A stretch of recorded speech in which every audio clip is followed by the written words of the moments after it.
And as soon as you crack the door open to entrepreneurship, you'll have more ideas.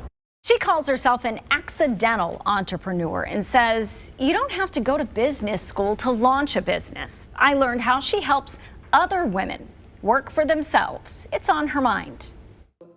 In 2017, Amanda McKinney was laid off from the corporate world and launched her own marketing business. Then I had to say, okay, it's bringing me money, but what do I want to do? While navigating change, she became what she calls an accidental entrepreneur. I mean, I went for it. She launched her first podcast, The Unapologetic Entrepreneur. Then her second podcast, Accountable. In 2023, she wrote a book.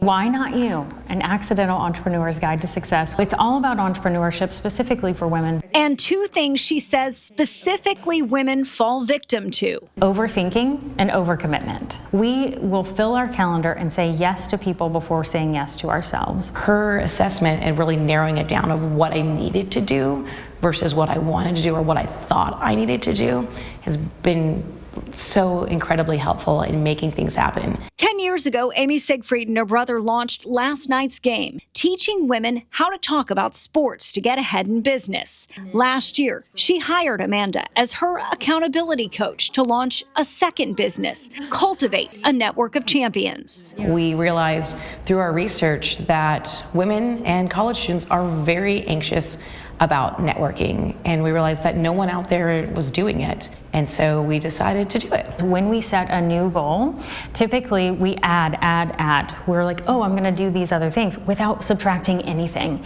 and we have to subtract. As a wife, mom, business owner, and adjunct professor, Amy didn't have time to launch a second business. Well, what are you going to take off your plate instead of just piling it on? Because overcommitment leads to lack of progress, and lack of progress leads to giving up. There's all these things you want to do, but they're not necessary. You need to do the baseline things and really get your foundation set up, and she's been great at helping us do that. Amanda offers this free capacity calculator on her website to see how overcommitted you are. She works with most female entrepreneurs over 90 days to launch a business or finish a big project. It's a weekly cadence because there's science that says that you're 95% more likely to achieve your goal if you have weekly check-ins with a third party.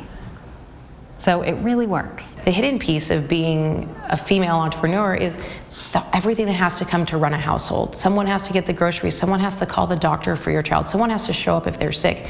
And there's all these pieces that nobody sees behind the scenes that happen and then that pull on female entrepreneurs in addition to everything else. When I say entrepreneur, sometimes that can seem like the grind all night type of a person. That's not my client. My client is looking for great quality of life, but also doing things that they're proud of. I'm so entirely grateful for her because this second business would not have happened if it wasn't for her. During the pandemic, people who were laid off had time to think about starting a business. Savings rates were up, home values were up, and interest rates were low. According to this Wells Fargo report, women-owned businesses outpaced men's in revenue growth during and after the pandemic. Amanda says most women want to launch their own business for two reasons: time and financial freedom. She says her 3-month coaching package has a 95% success rate. What's on your mind? I would love to hear from you. Email onhermind@fox23.com.